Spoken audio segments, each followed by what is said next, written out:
Hey everyone, it's Hugh Culver. In this little video clip, I wanted to talk a little bit about why is it we don't often get what we want. So what is it that happens in terms of our beliefs that keeps us from getting what we want? You know, often in life we have something that we desire. We want to have more money in the bank. We want to have a body that looks different, and maybe we want to be driving a different kind of car.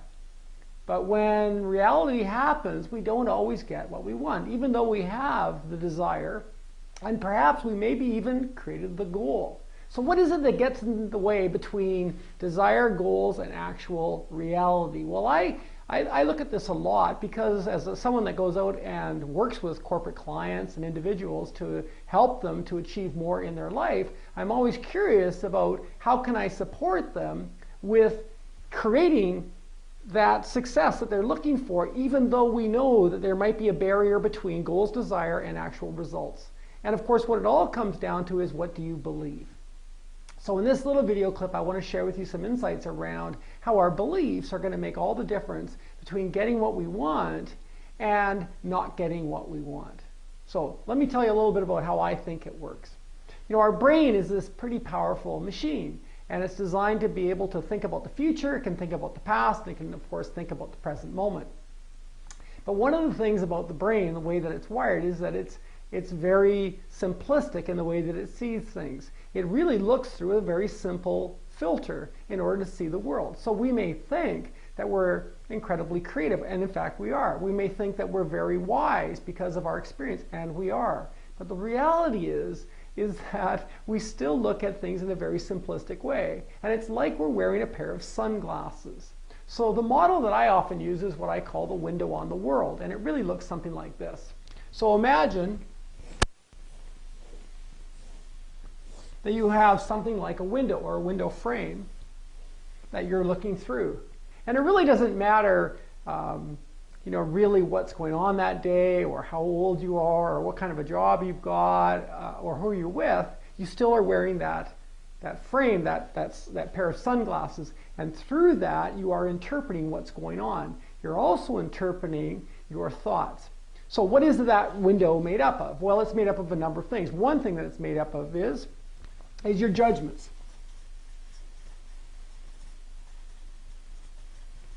So your judgments are your way of saying this is good, this is not good. This is your way of making quick decisions. Your judgments are really handy because when you're in a dangerous situation, your judgment will help you to say, don't go there, and this is a safe thing to do. And it helps you to react in a very quick fashion without having to deliberate a lot. And then, of course, you have your values. So what are these? Well, your values are the things that you probably built up when you were 5 or 6 years old, and they may have come from, you know, your parents reading you an Aesop fable, or it may have come from some early childhood experience. So, for example, if your parents used to say things like, the early bird gets the worm, then you might think that, well, you're the one that needs to put in the most hours at work. Or they might say, money doesn't grow on trees. Then you might have this notion that it's really hard to earn wealth, and that only maybe lucky people are able to do that. So these values are really important, and yet they're very subliminal. We really have a hard time knowing what they are because they work in the background. And then we have our assumptions.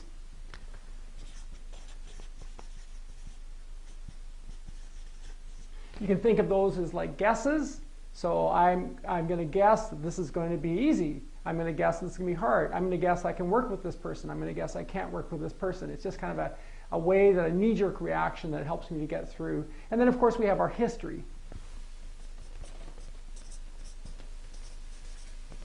So we have our experiences. So in the past, this is a tough time of year. It's going to be a tough time of year again. In the past, I have had a really hard time learning technical skills. I will have a hard time learning technical skills. In the past, I have really fumbled in terms of managing conflict or dealing with those sorts of issues. So I'm not going to look forward to it because in the past, that's been my experience. Similarly, it may be that you had good experiences in the past, you had good success in the past, you knew how to do that, you learned how to do it, so now you will look forward to doing it. So all of these four things together is what I call your window on the world. And what that window does is it helps to interpret what's going on in the day. So that's great. If the window is a good window, if it's a positive window, if it's a window of an optimist, this is fantastic. You will create great success. If you're in sales, you need to have a window which says that you are capable, that says that the market is big and robust and wealthy, which says that every time you're turned down for the sale, it's going to lead towards a sale. You need to have that kind of a window. It's not going to serve you to have a window which only sees the bleak and the negative and the dark. So what I'm curious about, however, now that we understand this model is, well, how can we get it to work for us? Well, first of all, what is it doing all the time? Well, what I think is happening with this model is, again, it's interpreting everything that I experience. So I show up for work on a Monday. I jump into my car to drive home to my family or my home. I walk into my living room. I think about going for some exercise. I am at the lineup trying to decide what to eat. All of those moments in the day are choice moments. And in those moments, what happens is this window will lead to some kind of action.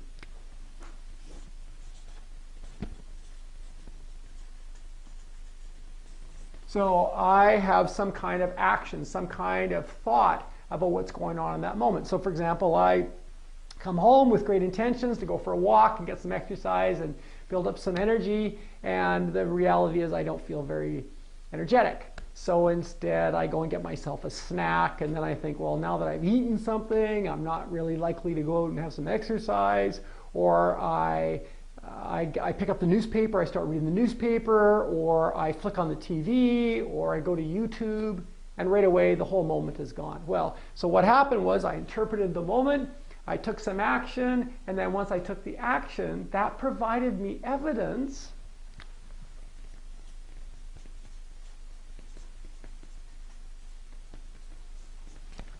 that I was right. You see, one of the things about the window on the world that is true for everybody in the world is we love to be right. So when I take this action and I procrastinate, or I get that greasy burger instead of that nice falafel, I then look at it and I say, well, that was probably what I needed today. That was perfect for me because I'm feeling a little bit tired, or I need to treat myself. So the action leads to evidence, and then we say, I am right. So what you have now is this nice little system of self-fulfilling prophecy. Well, here's the cool news, is this exact same system can be turned into your favor. You see, wouldn't it be cool is if in that moment when you needed to make a decision, and there was the decision that will be good for you, that will move you forward, that will advance your career, that will be good for your health or good for your family, or the decision which is not going to produce those kind of results. Wouldn't it be great if you could use the window to your favor? And here's exactly how you do it. What you need to do at the moment of decision is you need to be curious. You see, one thing that the brain always responds to is curiosity. When you ask the brain a question, what day is it? What do I need to do now? What should I do? What should I make for dinner? What book am I reading right now? Who do I need to call? When you ask those kind of questions, the brain will try to create an answer. So if we were to use questions to our advantage, it would look something like this. There I am standing at the lunch table or in the restaurant, and I'm trying to decide, well, what should I order? And at that moment, you should get curious. What would be the best thing for me to order? What would be the kind of thing that I would feel good about an hour from now? You're heading home, you've got these intentions to get some exercise. Ask a question. What is going to be the best thing for me in this moment that I'm going to feel good about an hour from now or tonight? You're sitting at your desk, it's 2 o'clock in the afternoon, you're feeling kind of tired. Ask yourself a question. What could I do in 15 minutes that's going to move a project forward? So at that moment, you need to get curious. And when you get curious, the brain produces a new action and new evidence.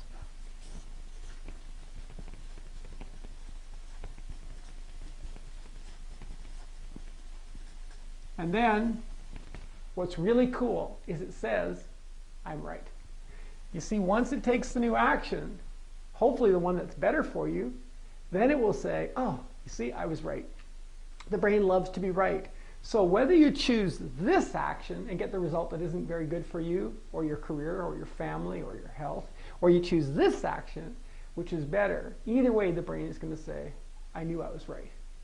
So the trick is, at the moment of choice, is to get curious and to ask yourself, what is it I need to do that I'm going to feel good about a day from now or an hour from now or even 10 minutes from now? What do I need to do? Get curious and then listen carefully for the answer that's going to serve you the best. And at that moment, what you're doing then is you're strengthening that muscle of choice. So the wiring is already there. The window is already built in. It wants to make a decision. It's looking for evidence to prove it's right. So why don't we use it to our advantage? So there you go. Until next time, I hope that was really helpful for you. We'll talk to you soon.